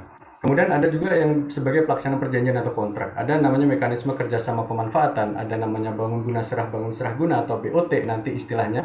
Itu juga ketika di akhir masa itu akan menjadi barang milik negara. Dan terakhir adalah berdasarkan putusan pengadilan berkekuatan hukum tetap. Jadi kalau misal ada upaya hukum yang menghasilkan bahwa ingkrah sudah tidak ada perlawanan lagi, itu menetapkan aset tersebut menjadi barang milik negara. Itu bisa dijadikan barang milik negara. Jadi ruang lingkup dari barang milik negara itu memang luas ya, teman KEU sekalian, teman KEU semua yang berbahagia. Jadi yang kita lihat, yang kita injak selama ini, baik itu jalan, infrastruktur, jalan tol, kemudian kita pergi ke bandara, kita pergi ke terminal, kita pergi ke pasar, bahkan pasar tradisional dalam hal ini, kemudian kita ke beberapa macam tempat pun juga pasti melewati atau menikmati yang namanya barang milik negara. Nah, itu salah satu sumbangsih dari pemerintah untuk kemakmuran masyarakat atau kemakmuran warga negara Indonesia.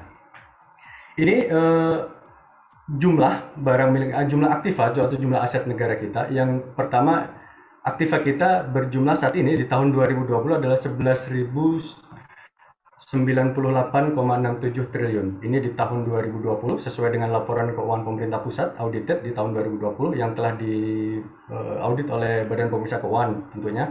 Itu adalah di angka 11.098,67 triliun. Naik 631,14 triliun dari tahun sebelumnya. Di tahun 2019 ada 10.467,53 triliun. Nah, memang kenaikan itu selain itu dari 2018 bahkan 2016 sampai ke 2017 itu kita mengalami kenaikan yang luar biasa karena adanya proses namanya revaluasi atau penilaian kembali atas barang milik negara. Itu kita lakukan di tahun 2017-18. Kemudian kami lakukan perbaikan di tahun 19 dan 20 sehingga menghasilkan aset 11.098,67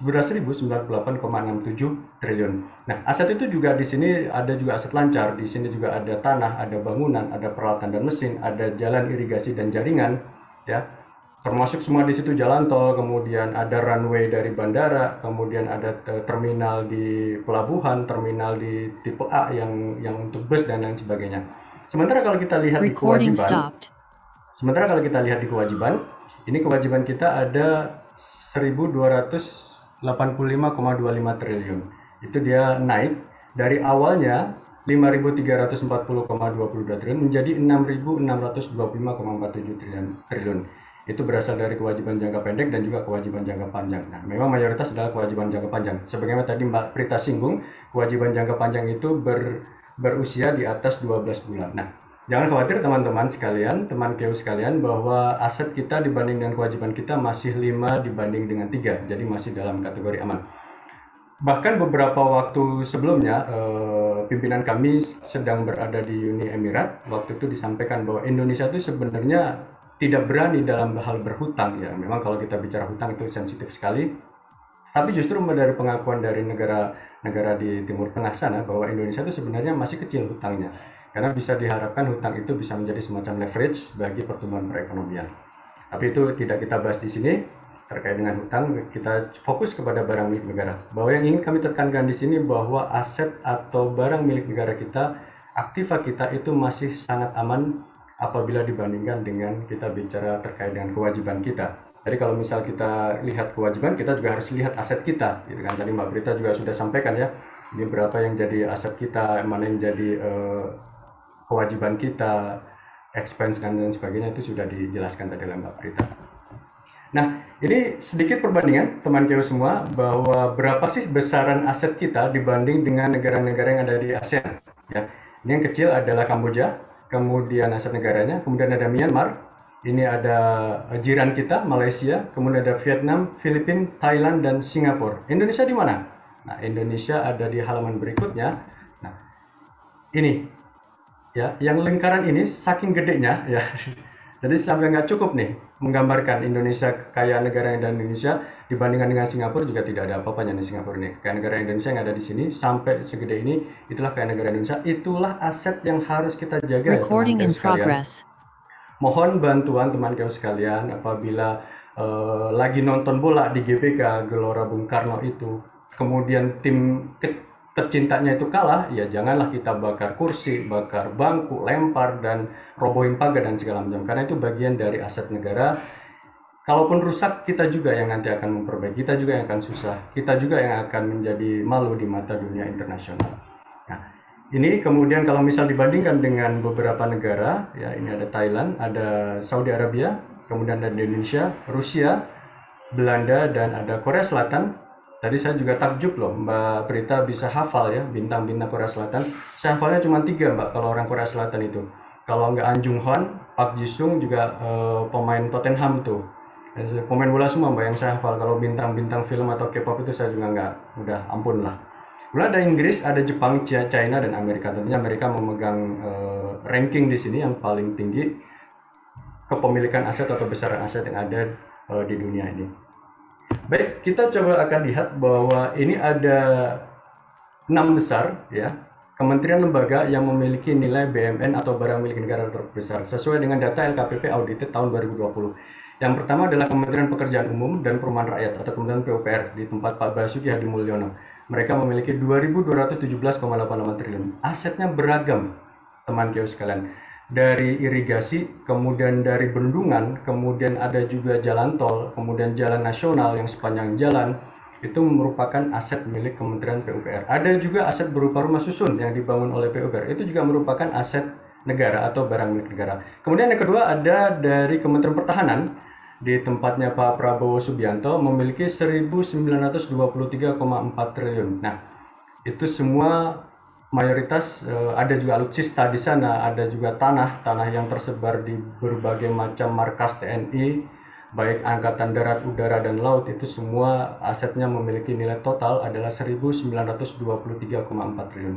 Kemudian Kementerian Sekretariat Negara, ya, di tempat Pak Pratikno, penguasa dari Senayan maupun penguasa dari Kemayoran, itu memiliki aset 640,27 triliun plus dari TMI, Taman Mini Indonesia Indah, kemarin juga sudah dicetatausahakan atau dicatat di Kementerian Sekretariat Negara. Yang keempat ada Kementerian Perhubungan dengan 613,42 triliun. Dia ada asetnya dari bandara, kemudian pelabuhan, terminal, kemudian macam-macam juga, ada juga yang balai diklatnya juga yang ada tersebar di seluruh Indonesia, atau yang kampus-kampus mereka, kampus perhubungan juga banyak juga tersebar. Itu semua aset-aset dari Kementerian Perhubungan. Kemudian ada Kementerian Pendidikan dan Kebudayaan dari Mas Menteri Nadiem Makarim, ya. Semua kampus, semua universitas juga di bawah mereka. Dan terakhir nomor 6 adalah Kepolisian Negara atau Polri, itu 408,4 triliun. Itu semua aset negara yang ada di Indonesia, 6 besar kementerian lembaga yang memiliki kepemilikan aset ya yang besar dibanding yang lain. Kemudian kontribusi barang milik negara itu sendiri beragam, teman-teman KU sekalian. Yang pertama adalah sumber pembiayaan APBN. Ya, ketika kita bicara tadi Mbak Prita sempat menyampaikan ada kalau misal kita mau menempatkan dana kita dalam reksadana atau obligasi atau saham, nah ini sumber pembiayaan APBN juga nih. Ada namanya sukuk atau surat berharga syariah negara SBSN ya. Itu yang dijadikan underlying aset adalah barang milik negara. Jadi underlying itu dalam hal ini bukan sebagai jaminan, tidak seperti itu. Kalau misal nanti gagal bayar, kemudian aset tersebut akan menjadi milik yang memegang obligasi, tidak seperti itu konsepnya. Yang jelas sebagai syarat dari sukuk itu sendiri memang harus ada underlying aset yang berupa barang milik negara. Itu salah satu sumber pembiayaan APBN. Jadi selain kita dari pajak, kemudian penerimaan negara bukan pajak juga salah satunya dari pembiayaan surat berharga syariah negara atau SBSN. Kemudian yang kedua adalah stimulus perekonomian. Nah, dari situ kita memberikan stimulus apabila ada pelaku usaha yang ingin menyewa tempat yang merupakan barang milik negara, kita berikan keringanan untuk mendorong stimulus perekonomian, terlebih di era bencana non alam ini dalam bentuk COVID-19 ya. Sehingga kita memberikan stimulus perekonomian itu juga berasal dari barang milik negara. Jadi banyak stimulus Kemenkeu yang keluarkan, entah itu stimulus pajak, stimulus bea dan cukai, kita juga stimulus dari sisi barang milik negara. Kemudian yang ketiga, mendukung perekonomian. Seluruh BMN itu digunakan baik itu infrastruktur, baik itu aset-aset yang lain, itu juga mendukung perekonomian dari suatu negara. Contoh sederhana begini, Kementerian PUPR memiliki jalan tol. Dari jalan tol, sekarang dari Merak ya, dari Merak sampai dengan, kalau di Jawa, dari Merak sampai dengan Probolinggo, itu berapa ribu kilometer itu. Bayangkan apabila dulu ada orang yang mengirim barang dari Merak ke Probolinggo, butuh waktu berapa hari. Sekarang dalam hitungan jam, 24 jam pun saya rasa tidak sampai. Bahkan 16 atau 18 jam bisa tembus dari Merak menuju ke Probolinggo. Itu dengan ada infrastruktur. Tentunya dengan kemudahan infrastruktur tersebut, distribusi barang bisa lebih terjamin, distribusi barang bisa menjadi lebih cepat, otomatis barang-barang yang memang rawan busuk seperti sayuran dan segala macam bisa terdistribusikan dengan baik. Harganya pun juga bisa jadi lebih murah, tidak ada dwelling time dan segala macam. Itulah fungsi dari barang milik negara untuk mendukung perekonomian. Kemudian yang keempat, ada namanya penerimaan negara bukan pajak, teman KU sekalian. Jadi barang milik negara itu bisa dalam rangka optimalisasi, nanti akan saya jelaskan di slide berikutnya. Dalam rangka optimalisasi, dia akan mendapatkan penerimaan negara bukan pajak atau PNBP, yang bisa mendapatkan apakah itu kita sewakan, apakah kita kerjasamakan, apakah kita lakukan dengan mekanisme infrastruktur dan sebagainya, nanti akan kita jelaskan di slide berikutnya. Dan yang terakhir adalah penghematan biaya atau cost saving, ya. Ini banyak sekali aset-aset kita, terbayang begini, di sedang ramai COVID kemarin, itu banyak BMN yang dijadikan rumah sakit darurat atau tempat isolasi mandiri. Contoh Wisma Atlet, itu adalah barang milik negara yang di bawah naungan Kementerian Sekretariat Negara atau Kemsetnek. Itu dijadikan ruang isoman atau untuk rumah sakit darurat untuk terkait dengan COVID. Begitu juga di daerah banyak sekali asrama haji, wisma haji atau yang memiliki balai diklat itu digunakan untuk tempat rumah sakit darurat. Nah, itu kenapa ketika kita bicara barang milik negara itu kita menghemat biaya, daripada kita membangun ulang dari awal, lebih baik kita mengoptimalkan aset yang ada. Itu merupakan cost saving yang luar biasa. Bayangkan bahwa teman KU sekalian, kalau misal 1 meter persegi bangunan itu dengan nilai layak adalah 5 juta per meter persegi, kalau misal kita butuhkan 10.000, itu ada 10.000 meter persegi, ada berapa uang yang harus kita keluarkan dari situ. Sementara ketika kita menggunakan optimalisasi, otomatis kita bisa melakukan penghematan biaya, cost saving, sehingga uangnya bisa digunakan untuk alokasi ke yang lain. Baik, kalau kita bicara di tempat kami, Bapak teman KU sekalian, kita mengatur terkait dengan mekanisme siklus pengelolaan barang milik negara. Dari awal perencanaan sampai dengan dia nanti akan dihapuskan, itulah siklus dari pengelolaan barang milik negara. Jadi kami di pemerintah tidak main-main dalam mengelola barang milik negara itu tersebut. Nah, aset aja kita betul-betul perhatikan ya, apalagi pasangan kita, tentunya begitu ya. Aset saja kita perhatikan, apalagi pasangan kita. Nah, kita dari perencanaan kebutuhan, ya, ada namanya rencana kebutuhan barang milik negara, dan di situ ada SBSK. SBSK itu adalah standar barang dan standar kebutuhan. Kita kuantifikasikan berapa sebenarnya mereka butuh. Misal suatu unit membutuhkan bangunan kantor, kita akan hitung di sana. Jumlahnya berapa? Oh, kami jumlahnya ada 20 orang. Oke, kalau gitu 20 orang, pejabatnya siapa saja? Kemudian staf pelaksananya berapa jumlahnya? Kita hitung, kita kuantifikasikan. Kamu usul berapa? Oh, kami usul 1000 meter persegi. Enggak, menurut hitungan kami, kamu cukup pakai 200 meter persegi. Bayangkan, dari 1000 meter, ketika kita hitung menggunakan mekanisme rencana kebutuhan barang milik negara, dengan ada pagar berupa standar barang dan standar kebutuhan, itu menghemat sampai dengan 200 meter persegi saja. Itu sebenarnya sudah cukup. Kita juga menyusun SBSK kemarin juga tidak simsalabim, pokoknya sekian, tidak. Kita juga sudah undang beberapa macam ahli dari desain interior, dari Kementerian PU dan lain sebagainya, menyebut, oh sekian cukup untuk supaya kita kerja nyaman, tidak terganggu, sekian meter persegi cukup. Itu banyak hal-hal yang sudah kita lakukan sehingga mencapai angka tersebut. Nah, itu dari situ kita otomatis bisa menghemat anggaran. Dari 1000 menjadi 200 meter persegi itu kita sudah hemat 800 meter persegi. Bayangkan kalau 800 meter persegi dikalikan dengan 5 juta per meter persegi, kita sudah saving berapa banyak uang dari sana. Kalau misal itu satu bangunan, kalau misal serentak membangun ada sampai 2000 bangunan, berapa uang yang bisa kita saving dari sana. Ketika kita bicara perencanaan kebutuhan, kita nanti akan link dengan penganggaran. Dari penganggaran itu nanti akan dibentuk APBN, tadi yang saya sampaikan di awal, bahwa anggaran pendapatan dan belanja negara itu nanti sudah dibahas dengan antara pemerintah dengan DPR, sehingga nanti menghasilkan undang-undang APBN yang dipatuhi bersama, sehingga itulah jadi pelaksanaan, sehingga nanti akan ada POK, daftar isian pelaksanaan proyek ya, yang ada di masing-masing kementerian lembaga. Dari situ dibelanjakanlah asetnya dengan mekanisme pengadaan. Ketika aset tersebut diadakan, aset tersebut itu memang diadakan untuk menunjang tugas dan fungsi. Jadi tidak boleh, teman kita sekalian, ada kementerian yang misal mereka tahu nih, wah di sana aset strategis nih, udah kita beli. Butuh nggak sebenarnya? Nggak butuh sih, supaya kita pengen punya aja, biar punya aja, itu tidak boleh seperti itu. Karena konsepnya memang dibeli untuk digunakan menunjang tugas dan fungsi. Dari penggunaan situ ada kita atur mengenai bagaimana cara penetapan status penggunaannya. Jadi aset itu ketika kita beli, kita adakan, kita lakukan stempel di sana, kita berikan dia akte berupa penetapan status penggunaan. Tidak hanya manusia saja yang membutuhkan akte, tetapi BUMN pun sampai membutuhkan penetapan status penggunaan. Nanti kalau misal itu dipakai oleh kementerian lembaga lain, kita lakukan namanya mekanisme penggunaan sementara atau alih status penggunaan. Apabila itu kita punya kapal yang akan dioperasikan oleh BUMN dalam rangka penugasan pelayanan umum, kita bisa menggunakan mekanisme dioperasikan pihak lain. Dan ada juga BUMN idle ya, bukan Indonesian Idle. Dalam ini BUMN idle itu BUMN yang tidak digunakan menunjang tugas dan fungsi. Apabila ada satker atau kementerian lembaga yang memiliki aset yang tidak digunakan menunjang tusi, itu akan diserahkan kepada kami di Kementerian Keuangan. Kemudian ketika kita sudah melakukan penggunaan aset itu dengan optimal, ini ada namanya pemanfaatan.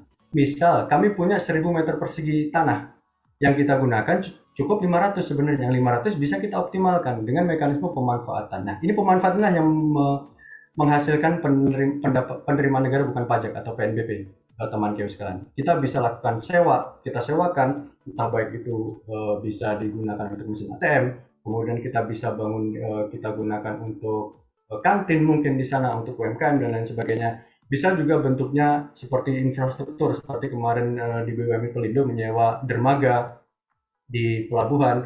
Kemudian bisa juga kita sewa terkait dengan gedung pertemuan untuk pernikahan dan lain sebagainya. Itu bisa dilakukan mekanisme sewa dan tanpa mengubah status kepemilikan. Ingat, pemanfaatan barang milik negara itu tidak mengubah status kepemilikan. Tetap itu merupakan barang milik negara, tidak kita jual, melainkan kita kerjasama, kita sewakan.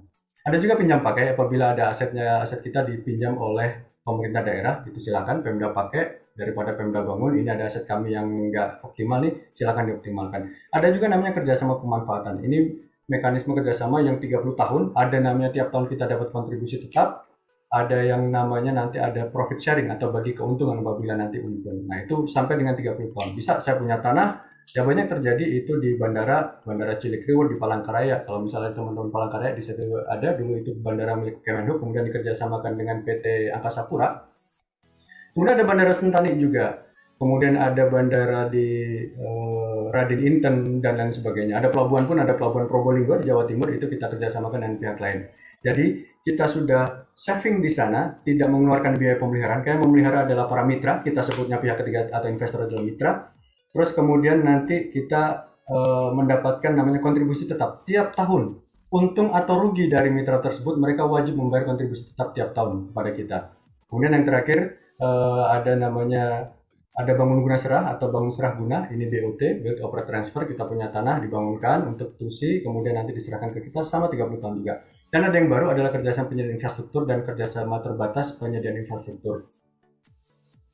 Ini erat kaitan dengan infrastruktur, kita tahu bersama bahwa Pak Presiden menyampaikan bahwa infrastruktur itu harus segera dibangun untuk masyarakat. Jadi ada 3 pilihan infrastruktur ketika kita membangun infrastruktur. Yang pertama, 100% didanai oleh investor atau pihak lain. Yang kedua, sebagian dari pemerintah, sebagian dari investor. Yang ketiga, yang paling akhir adalah dibiayai dari pemerintah, dari APBN tentunya. Nah, kita menggunakan mekanisme infrastruktur itu, kita bisa kerjasamakan untuk kegiatan penyediaan infrastruktur maupun kerjasama terbatas penyediaan infrastruktur ini.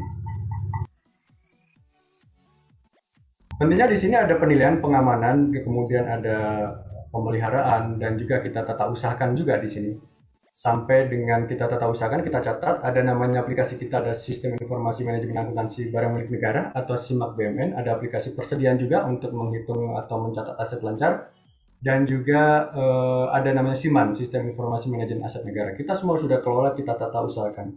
Kita pelototin tuh menggunakan aplikasi tersebut. Kita juga ada lakukan pengawasan dan pengendalian di sana. Ini sudah benar belum? Yang nata asetnya, mencatatnya, memanfaatkannya, menggunakannya, kita pelototi semua, bekerja sama dengan APIP atau aparat pengawas internal pemerintah.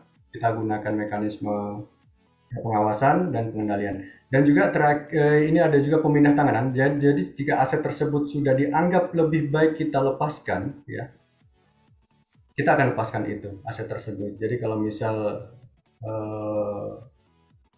dianggap lebih optimal apabila kita lepaskan aset tersebut melalui mekanisme penjualan, tukar menukar atau ruslah, kita bisa hibahkan atau kita lakukan penyertaan modal untuk penguatan dari BUMN tersebut. Itu bisa kita lakukan. Sampai ketika kita sudah pindah tangankan aset tersebut, tentunya pemindah tanganan itu juga tidak gampang, teman GEO sekalian. Itu bahkan tanah dan atau bangunan ketika akan kita pindah tangankan dalam bentuk apapun, kita jual maupun kita lakukan penyertaan modal, itu harus izin ke rakyat. Rakyat dalam ini adalah DPR, karena perwakilan dari rakyat. Kita juga harus mendapatkan izin dari rakyat melalui DPR. Sebegitu pentingnya BUMN, sebegitu rumitnya dan kompleksnya BUMN, maka kita memang harus jaga betul-betul sampai BUMN tersebut kita musnahkan atau kita lakukan penghapusan. Ketika kita lakukan penghapusan, maka aset tersebut sudah tutup buku, sudah close, sudah almarhum, ya, sudah tidak menjadi tanggung jawab kita lagi. Jadi artinya begitu, teman GEO sekalian, bahwa aset di sini pun kita juga sudah jaga sedemikian rupa. Kita terbitkan seluruh peraturan ini semua, teman GEO, dengan peraturan Menteri Keuangan, dengan peraturan pemerintah, bahkan dengan undang-undang. Kita keluarkan supaya barang milik negara itu bisa betul-betul kita tata, bisa betul-betul kita jaga. Jadi saya ingin mengajak teman GEO sekalian, ayo kita menjaga aset negara supaya bisa bermanfaat, supaya bisa kita kelola dengan baik, supaya bisa berfungsi dengan selayaknya, supaya bisa kita menjadi lebih aman, supaya kita menjadi lebih nyaman, dan supaya lebih mudah dalam menjalankan seluruh aktivitas yang ada di negeri ini. Itu dari saya, demikian paparan singkat dari saya. Terima kasih. Mohon maaf apabila ada salah kata. Sebenarnya tadi saya protes tuh ke panitia nantinya. Jadi kalau misal awalnya Mbak Prita, kemudian saya, itu sama kayak nonton pertandingan AC Milan lawan Liverpool, kemudian ganti ke saya kayak nonton Persija lawan Nangro Aceh Darussalam sana, Mbak. Jadi udah nggak jomplang sekali itu, saya kebanting nih jadinya. Yaitu terima kasih dari saya, teman GEO. Assalamualaikum warahmatullahi wabarakatuh. Saya kembalikan ke Mbak Rizka. Baik, terima kasih Mas Mundi atas sharingnya yang luar biasa. Banyak sekali ya teman Q, informasi dan pengetahuan baru yang kita dapatkan dari paparannya Mas Mundi. Baik teman Q, kalau tadi dari Mbak Prita, kita sudah mendengar ya tadi terkait dengan aset pribadi, bagaimana ada aset kas dan tunai, ada aset investasi dan aset konsumsi, kemudian kewajiban, bagaimana juga tadi salah satu key point-nya tadi dari Mbak Prita, bagaimana kita menyesuaikan gaya hidup kita dengan dana yang kita hasilkan. Kemudian tadi dari Mas Mundi, kita sudah tahu nih apa aja sih yang dimaksud dengan aset negara, dari mulai bandara, jalan, semuanya masuk ke dalam aset negara. Kemudian perolehannya dari mana dan bagaimana kontribusi aset negara terhadap manfaatnya untuk teman Q sekalian. Nah, sekarang juga teman Q jadi tahu nih bahwa ternyata bukan hati aja yang perlu dijaga, tapi asetku juga perlu dijaga, apalagi aset kita, karena ternyata aset kita ini hasil dari kontribusi teman Q sekalian. Jadi aset kita ini punya kita, harus kita jaga bersama. Gimana teman Q? Pasti banyak terinspirasi ya, dan juga saya yakin teman Q banyak pertanyaan yang langsung bertanya kepada dua speaker kita. Nah, pada sesi ini teman Q dapat bertanya langsung kepada speaker dengan menekan tombol raise hand dalam fitur reaction atau fitur partisipan yang terletak di posisi bawah layar Zoom teman Q masing-masing. Nanti saya akan menunjuk dan mempersilahkan peserta yang terpilih untuk mengajukan pertanyaannya, tapi tentu saja dengan memperkenalkan diri terlebih dahulu, nama teman Q, kemudian asal sekolah, universitas, atau instansi. Kemudian teman Q dapat menyampaikan pertanyaannya kepada Mbak Prita atau Mas Mundi. Nah, baik. Coba saya cek dulu nih, sepertinya sudah banyak yang teman Q yang mau bertanya. Ini ada Mas Ahmad Irfan. Selamat sore, Mas Ahmad. Halo Mas Ahmad, mungkin bisa di-unmute, Mas?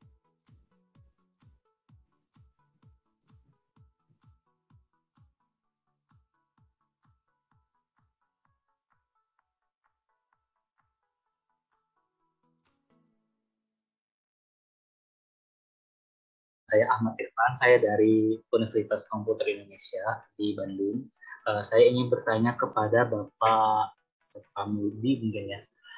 Jadi gini, dalam penanganan bencana secara nasional, khususnya bencana non-alam COVID saat ini, dalam perencanaan pembangunan baik pusat dan daerah diharuskan untuk menganggarkan dana. Justru memangkas anggaran yang telah ditetapkan oleh APBD pusat maupun APD daerah, sehingga mempengaruhi target perencanaan pembangunan masing-masing daerah yang telah direncanakan. Nah, mungkin bisa dijelaskan Kak, mungkin Bapak pencerahannya mengenai hal itu. Terima kasih.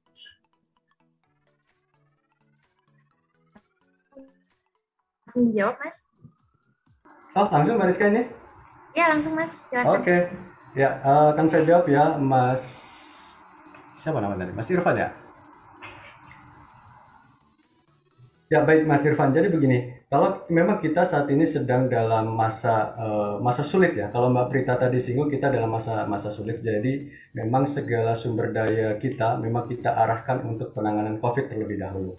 Yang namanya kita sedang dalam masa sulit seperti ini, maka memang ada beberapa hal ya yang dari anggaran itu memang sudah kita pangkas Mas untuk menuju ke penanganan COVID itu sendiri. Dan juga ada satu lagi namanya pemulihan ekonomi nasional atau PEN, itu memang kita dorong ke sana juga supaya memang kebijakan gas dan rem yang Presiden canangkan itu, kebijakan gas dan rem itu tadi. Kalau misal kita memang betul-betul rem, itu dikhawatirkan nanti ekonomi kita akan lumpuh. Begitu juga ketika kita gas, kita biarkan masyarakat nggak ada PPKM, nggak pakai masker dan lain sebagainya, dan nanti dikhawatirkan pandemi pun nanti akan semakin merebak ya tentunya dari sini. Nah, memang itu salah satu kebijakan kita. Kita ibaratnya makan buah si malakama, kalau misal kita makan bapak mati, nggak makan ibunda yang mati, kan seperti itu.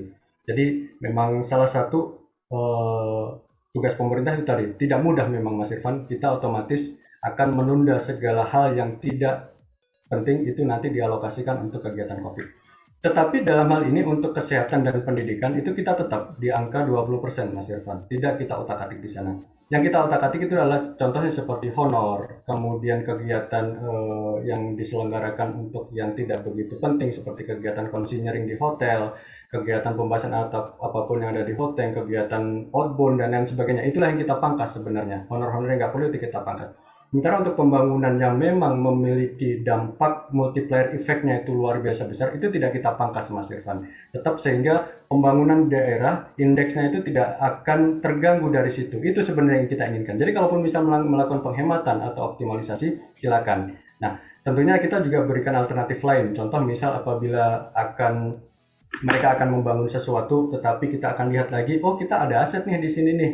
Pakai aja di sini, tidak perlu bangun baru gitu loh Mas Irfan. Jadi dari situ sebenarnya kita pangkas adalah yang memang betul-betul tidak penting, bukan yang krusial atau yang memberikan dampak yang multiplier effect.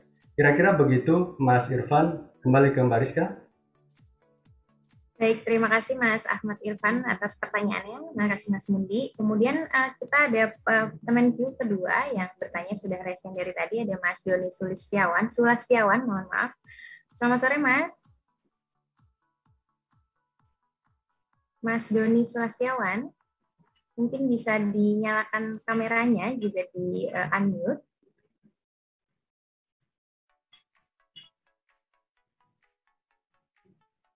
Sore Mas Doni, sepertinya masih di mute Mas. Halo, Assalamualaikum.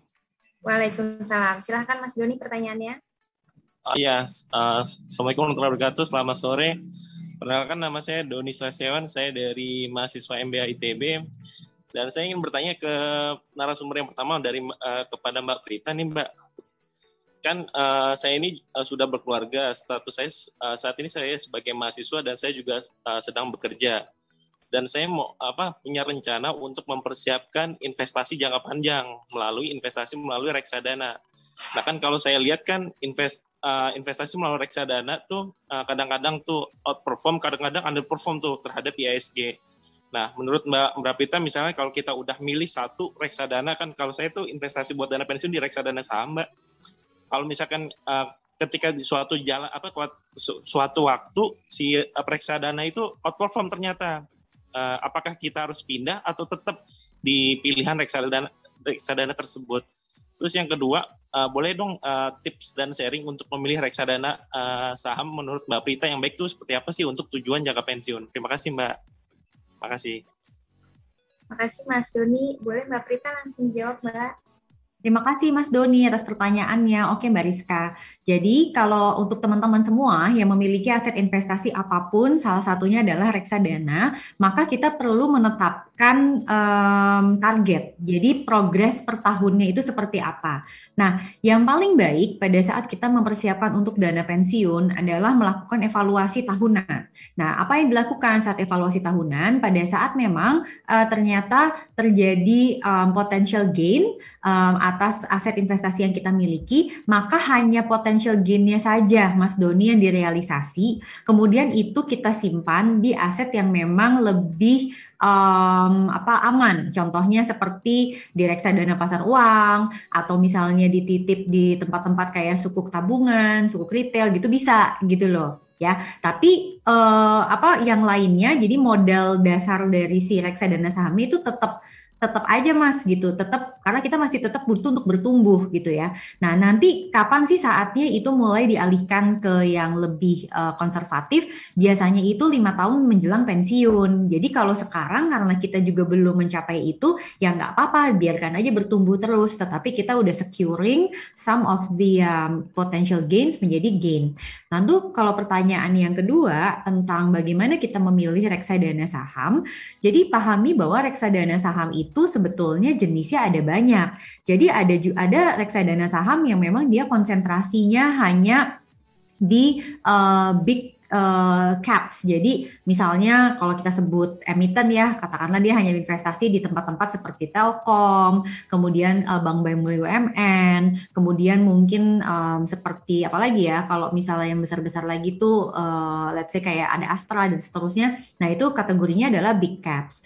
Nah pasti akan berbeda potensi kenaikannya dengan reksadana saham yang memang konsentrasinya itu di medium atau small caps. Biasanya pada saat IHSG itu lagi bergelora lah istilahnya, itu saham-saham yang kapitalisasi sedang maupun rendah, kecil, itu dia biasanya akan kenaikannya lebih tinggi. Tapi pada saat IHSG-nya itu lagi drop, dia juga akan dropnya lumayan jauh. Itu kalau misalnya kita mau memilih reksadana. Jadi kita pahami dulu nih jenisnya seperti apa, lalu kita sesuaikan dengan karakter kita. Kalau untuk jangka panjang, Mas, sebetulnya memilih yang seperti itu nggak apa-apa gitu ya. Jadi actively kita memang pilih yang dia mungkin ada mix antara big caps, kemudian kita punya satu lagi reksadana yang mungkin dia small medium caps, atau Mas pilihnya yang tematik. Kalau Mas pilih tematik itu biasanya dia lebih cyclical. Jadi kalau yang tematik itu contohnya kayak kita pilih reksadana yang hanya konsentrasi di consumer atau hanya konsentrasi di infrastructure, atau misalnya dia hanya konsentrasi di apalah gitu. Nah itu biasanya dia nggak akan terlalu jangka panjang. Kenapa? Karena saham-saham seperti itu pun underlying-nya itu tidak kita hold forever gitu loh. Jadi biasanya itu nanti menjadi growth factor aja di dalam portfolio kita, Mas. Jadi itu sebetulnya cara untuk memilih reksadana. Other than that, ya sederhana aja sih, kita pilih yang biaya-biayanya lebih ekonomis, kemudian manajer investasinya juga reputasinya baik gitu ya. Jadi dia kalau misalnya sama IHSG, ya dia almost selalu lebih baik lah daripada IHSG. Mungkin kira-kira seperti itu. Terima kasih Mbak Prita dan Mas Joni atas pertanyaannya. Lanjut ke pertanyaan yang ketiga. Recording sudah stopped. yang raise hand. Ini ada Mas Hendra dari NTT. Sore Mas Hendra. Selamat sore Mas Hendra.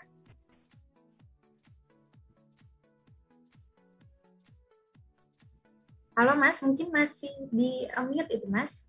Boleh di-unmute ya. Sore Mas, silakan memperkenalkan diri. Udah bisa Mbak ya? Sore, sudah jelas Mas suaranya. Silakan kasih. memperkenalkan diri dan pertanyaannya Mas. Ya, saya Hendra dari Kementerian Keuangan yang bertugas di Kanwil Nusa Tenggara Timur. Yang saya tanyakan untuk Mbak Prita ini mungkin terkait investasi. Gini Mbak Prita, untuk usia saya usia 44 tahun gitu ya. Kira-kira investasi apa? Karena selama ini saya melakukan investasi yang tanda kutip tradisional ya, seperti ada beli tanah atau rumah, sebatas itu. Kira-kira untuk seusia saya, kira-kira investasi apa yang masih bisa saya terapkan atau saya praktekkan yang bisa bermanfaat bagi saya nanti, terutama di masa pensiun. Itu yang pertama. Yang kedua, anak saya kan sudah SMA gitu Mbak Prita. Kira-kira untuk anak SMA, cara mengajari mereka agar bisa paham untuk investasi, kira-kira investasi apa sih yang cocok untuk anak saya yang sekarang usianya adalah SMA gitu. Itu saja sih yang saya tanyakan. Terima kasih atas kesempatannya. Baik, terima kasih Pak Hendra. Mungkin dari Mbak Prita bisa langsung menjawab Pak. Terima kasih Pak Hendra pertanyaannya. Baik Mbak Rizka. Jadi Pak Hendra, kita boleh saja berpikir bahwa di usia 55 tahun kita akan pensiun. Tetapi kalau Tuhan memberikan kita usia panjang, mungkin aja kita masih ada di dunia ini sampai usia 85. Berarti itu ada 30 tahun Pak. Oleh sebab itu, kalau kita berpikirnya demikian, maka sebenarnya investasi jenis apapun itu masih sesuai. Tetapi komposisinya Pak yang harus kita atur. Jadi komposisinya misalnya, kenapa Bapak pilih tadi tanah atau properti, mau Bapak apakan? Kayak tadi kan Mas Mudi juga cerita gitu ya, ini asetnya tidur nih, misalnya tanahnya tidur, lalu Bapak mau apain gitu, Bapak mau produktifkan nggak gitu, dimana itu tujuannya memberikan penghasilan pasif. Karena tadi materi kita hari ini sebetulnya gimana saat pensiun Pak, kita bisa punya penghasilan pasif. Jadi karena sekarang Bapak usianya juga masih 44, Bapak masih punya sekitar hampir 10 tahun. Recording in progress. Maka kita boleh aja Pak tetap berinvestasi di tempat yang bertumbuh, lalu kita mulai konversi ke aset-aset yang memberikan penghasilan pasif itu menjelang usia kita 55. Dan sebagai ASN pun juga nanti kan Bapak masih tetap dapat arus kas, meskipun ya memang jumlahnya mungkin bersisa sepertiga dari apa yang Bapak miliki hari ini. Tapi paling tidak di situ sebetulnya sudah ada buffer juga gitu loh Pak. Jadi Bapak nggak usah khawatir pemilihan aset-aset investasinya apa, sepanjang memang Bapak sesuaikan dengan profil resiko Bapak. Jadi seperti tadi teman kita sebelumnya bilang reksadana masih bisa Pak kalau Bapak memang mau join itu. Kemudian Bapak misalnya mau beli SBN retail, itu juga tentu saja masih sangat bisa gitu ya. Bahkan saham pun kalau Bapak memang cocok sebetulnya masih sangat bisa. Tapi mohon lakukannya itu adalah untuk investasi, bukan untuk speculating trading jangka pendek, karena itu ilmunya akan sangat berbeda. Lalu bagaimana sih ngajarin anak SMA? Di sini juga pasti mungkin banyak nih teman-teman kita yang memang masih kuliah, tadi banyak mahasiswa ya. Coba kita tanya aja sama mereka nih, mahasiswa apa sih yang menarik? Mahasiswa tuh biasanya menarik itu cuan, selalu pasti kayak gitu deh, gitu. Gak mungkin enggak gitu ya. Saya juga ingat zaman saya mahasiswa dulu, yang dikejar itu pasti adalah gimana bisa dapetin duit cepet Pak, gitu. Jadi kalau dibilang, kamu belajar sabar ya, emang agak susah gitu ya. Kalau SMA mahasiswa tuh agak susah, jadi pasti cuan-cuan dan cuan tuh kan, bener kan? Katanya gitu. Jadi kalau saran dari saya, selama kita masih mampu untuk bisa belajar, yuk kita belajar investasi yang benar Pak. Jadi usia 17 bukain aja rekening dana investor sehingga dia punya akses nih, bisa berinvestasi langsung ke saham, dia bisa membeli reksadana, dia bisa beli SBN retail dan seterusnya. Udah 3 itu aja misalnya, dan juga bisa emas. Jadi let's say 4 itu.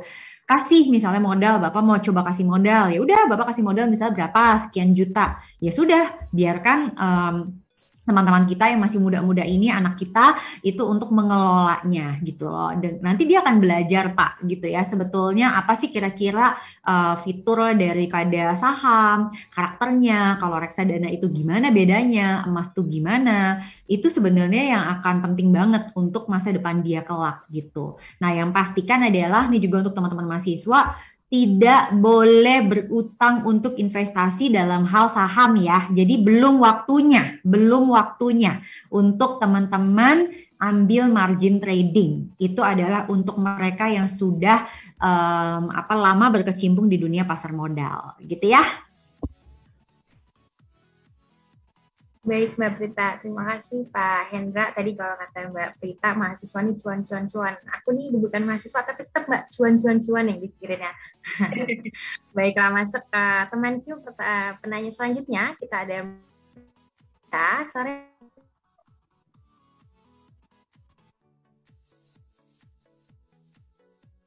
Halo Mbak Fitri. Halo, selamat sore. Silahkan Mbak. Halo. Halo Mbak, iya Mbak, suaranya sudah masuk Mbak. Oke, perkenalkan nama saya Fitri Hoirunisa dari Cendo Pharmaceutical Industry. Saya mau bertanya kepada Mbak Prita. Mbak, kan tadi Mbak bilang, kebetulan saya lulus kuliah 2019 yang lalu, dan alhamdulillahnya langsung dapat pekerjaan. Nah, saya mau bertanya, bagaimana caranya untuk mengalokasikan gaji yang gajinya tuh dicicil per bulannya gitu. Misalkan gajinya 7 juta tapi dibagi menjadi 3 bagian gitu Mbak. Untuk alokasikannya gitu. Dan seperti yang Mbak tadi bilang, saya kan masih jiwa mahasiswanya masih melekat. Gimana sih supaya ingin investasi tapi mindset cuannya dihilangkan gitu. Terima kasih Mbak. Iya. Ini mungkin mirip ya kayak Mas Mundi. Mas Mundi juga kalau nggak salah ASN kan dikasihnya sebulan beberapa kali gitu ya Mas ya. Benar nggak sih?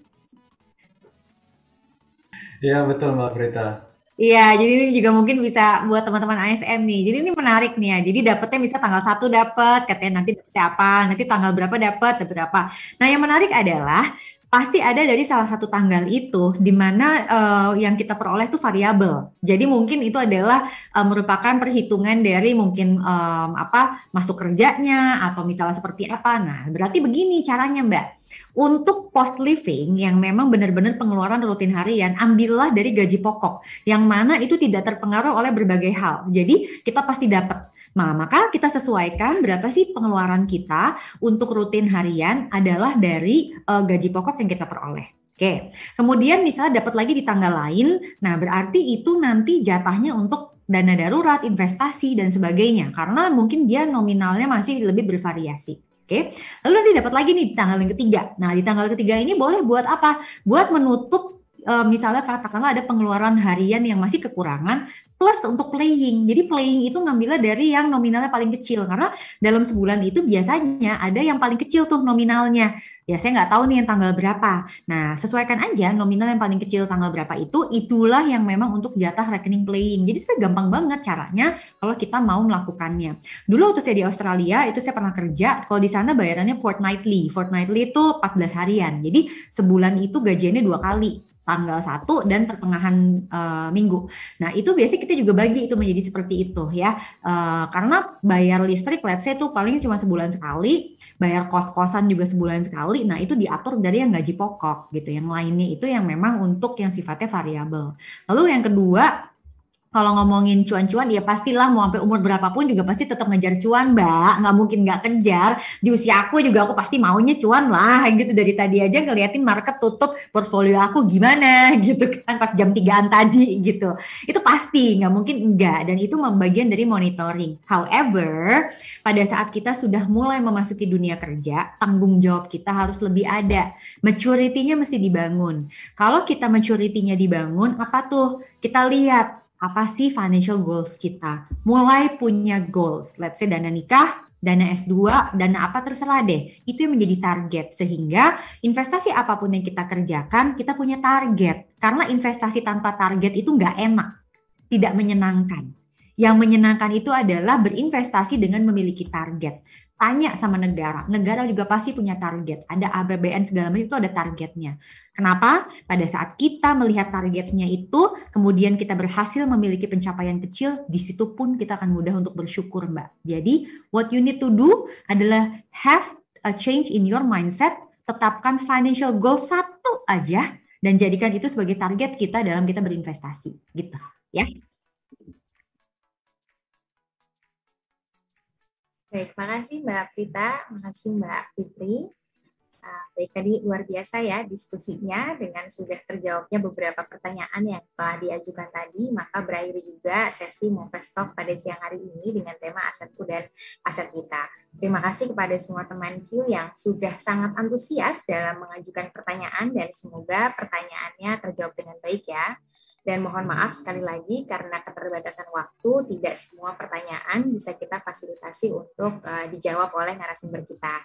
Terima kasih banyak juga kepada speaker kita hari ini, Mbak Prita dan Mas Mundi. Terima kasih sudah menyempatkan waktunya untuk bergabung dan sudah sharing banyak sekali inspirasi, insight, ilmu, dan pengetahuan baru yang diberikan kepada seluruh peserta Road to Movest hari ini. Sekali lagi terima kasih Mbak Prita dan Mas Mundi. Kita berikan tepuk tangan virtual yang meriah untuk Mbak Prita dan Mas Mundi. Dan salam sehat selalu untuk Mbak Prita dan Mas Mundi. Baiklah, sebelum saya menutup acara Movest Talk sesi ini, saya ingin kembali mengingatkan temanku semua dan mengajak teman-teman semuanya yang belum melakukan registrasi untuk melakukan registrasi dan bergabung dalam komunitas pada tautan bit.ly/komunitas-kemenq. Sekali lagi, bit.ly/kemenq. _komunitas-kemenq atau sudah tertera di layar sepertinya ya untuk tautannya. Jangan lupa juga untuk menyebarkan informasi ini kepada teman-teman yang lainnya dan ajak mereka untuk bergabung bersama dalam komunitas.